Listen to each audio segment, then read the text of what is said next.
नमस्कार, मी Rajratna Jondhale. Top news मराठीमध्ये आपलं स्वागत. पुणे जिल्ह्यातील आंबेगाव तालुक्यातील मंचर शहरात दर्गा आणि पांडवकालीन बारव यासंबंधी वाद पुन्हा एकदा पेटल्याचं पाहायला मिळालं. भाजपाच्या राज्यसभा खासदार मेधा कुलकर्णी यांनी या वादग्रस्त ठिकाणाला भेट देत त्या ठिकाणची पाहणी केली. पाहणी दरम्यान त्यांनी या ठिकाणी नव्यानं काही काम झाल्याचा आरोपही केला आणि देवी देवतांचा फोटो त्या ठिकाणी स्थापन करण्याचा प्रयत्न केला. मात्र पोलिसांनी त्यांना रोखल्यामुळे काही काळ तणावाचं वातावरण निर्माण झालं होतं. यावेळी मेधा कुलकर्णी आणि पोलिसांमध्ये किरकोळ झटापटही झाल्याचं पाहायला मिळालं.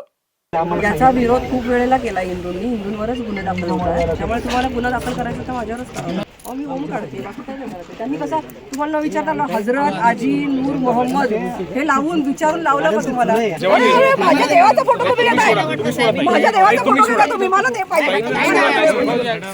मंचर शहरातील पांडवकालीन बारव आणि त्याच्या परिसरात उभारण्यात आलेल्या कथित दर्ग्याच्या मुद्द्यावरून गेल्या काही काळापासून वाद सुरू आहे.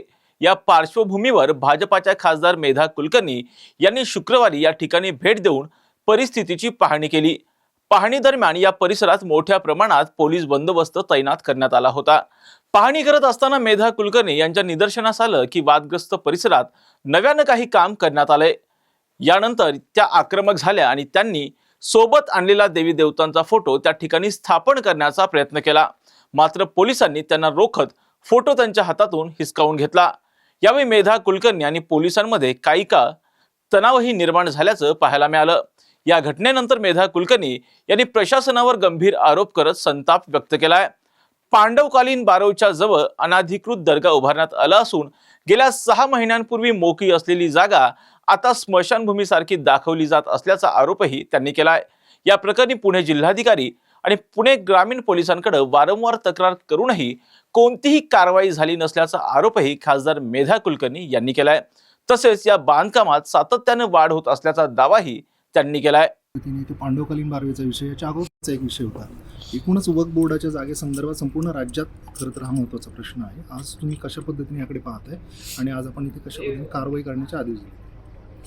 मंचर येथील बारवचा हा विषय प्रमोदजी बांडखेडे यांनी माझ्याकडे आणून दिला होता. तेव्हापासून आम्ही जिल्हाधिकाऱ्यांकडे याचा पाठपुरावा करतोय.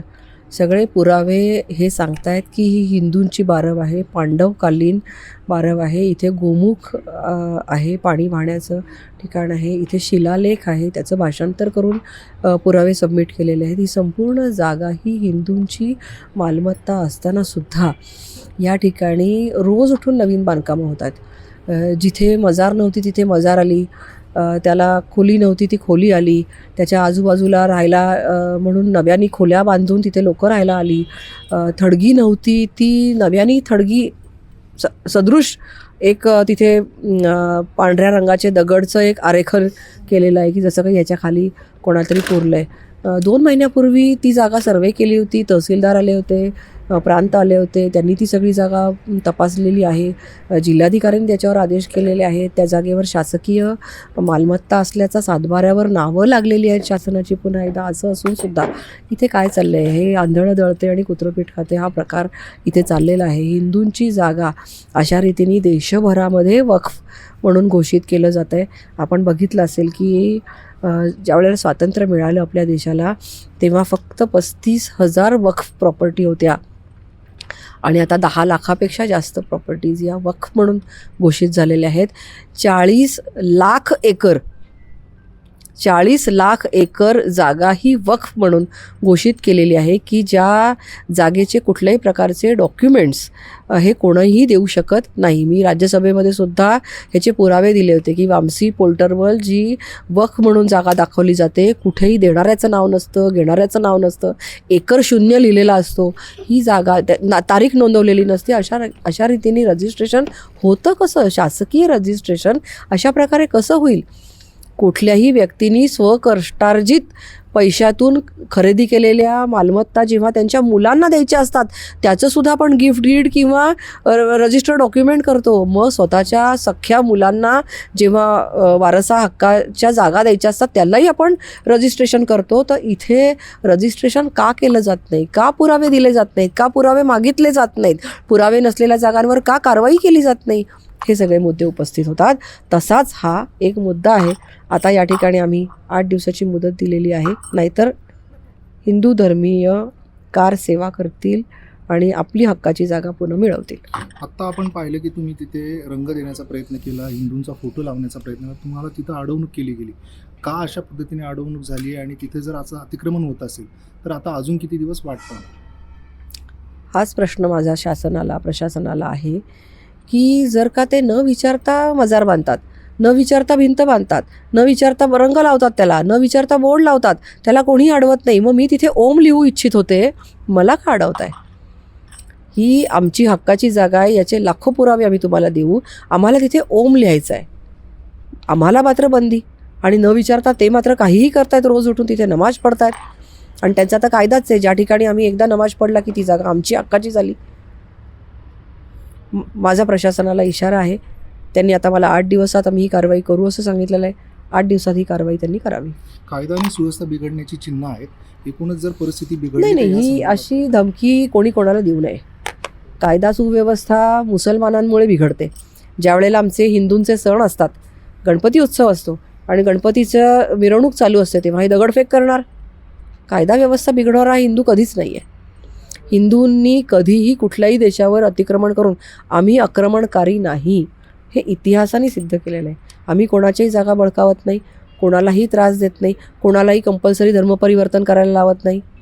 हिंदू हा सहिष्णू आहे, पण आमच्या सहिष्णुतेचा अंत त्यांनी पाहू नये. शिवनेरीवर जे भाषण केलं त्याच्यामध्ये तुम्ही हिंदूंकडूनच खरेदी करावी आणि लोकांना ओळखायला शिका असा इशारावाचा सल्ला दिलेला आहे. माझं स्पष्ट म्हणणं आहे की बांगलादेशामधून आलेले रोहिंग्या या ठिकाणी ज्यांना आधार कार्डसुद्धा नसतं किंवा आधार कार्ड बांगलादेशामधून बंगाली भाषेतलं असतं, त्याच्यावर तारखा या रिसेंट असतात. आम्ही जर का आधार कार्ड लगेचच, किती वर्ष झाली आपण आधार कार्ड काढून, आपल्या मुलांचा जन्म झाल्या आपण त्या तान्ह्या बाळाचं आधार कार्ड काढतो. यांची रिसेंट आधार कार्ड आली कुठून? हे बाहेरून आलेले लोक आहेत. हे फळांना इंजेक्शन देत आहेत. आज हल्ली सगळी फळं गोड कशी काय लागायला लागली बरं? एकही फळ कमी गोड कसं नाही? सॅक्रिनचं इंजेक्शन देत आहेत, हॉर्मोनल चेंजेसची इंजेक्शन देत आहेत. आपल्या हिंदूंना अनेक वेगळ्या प्रकारचे विकार व्हायला लागलेत अचानकपणे. हे कशामुळे होतं आहे याची माहिती घेण्याची आवश्यकता आहे, सतर्क राहण्याची आवश्यकता आहे. हा सतर्कतेचा इशारा प्रत्येक हिंदूला दिला पाहिजे. मंचरमध्येच इथे खोमेनींचे पोस्टर लागलेले आहेत समर्थनार्थ, काझीपुऱ्यामध्ये वगैरे. ज्यावेळी युद्ध बाहेर चालू आहे त्यावेळेस खोमेनींच्या बाबतीत पुणे मुंबईनंतर इथे ग्रामीण भागामध्ये सुद्धा खोमेनींचे पोस्टर पाहिले. खोमेनी गेल्यानंतर इराणमधल्या महिलांनी आनंदोत्सव साजरा केला. ज्या खोमेनींनी कट्टरतावादाचा कळस गाठला, त्यांच्या स्वतःच्या देशामध्ये त्या महिलांनी त्यांच्या मृत्यूनंतर आनंद साजरा केला. आपल्या लोकांना कधी कळणार? भारतामधल्या मुस्लिम दार्जिण्या अशा काही पक्षाच्या नेत्यांना हे कळत नाही आहे. त्यांच्या पक्षाचे नेतेच इराणवरून आणखीन कशावरून तरी गळे काढतायत, रडतायत. त्यांनाच हे कळत नाही, त्यामुळे त्यांच्या इथे चेल्याचपाट्यांना ते कळत नाही आहे. तुमची car, electric panel, data server आगीपासून सुरक्षित आहे का? नाही? मग आजच बसवा F protect temperature activated fire suppression device. यामध्ये आहे eco friendly non toxic pressurised liquid, जे आग लागल्यास क्षणार्धात ॲक्टिवेट होऊन आगीवरती मिळवते नियंत्रण. बसवण्यास अतिशय सोपे आणि सुटसुटीत टेकालिपचे एक दर्जेदार उत्पादन एफ प्रोटेक्ट.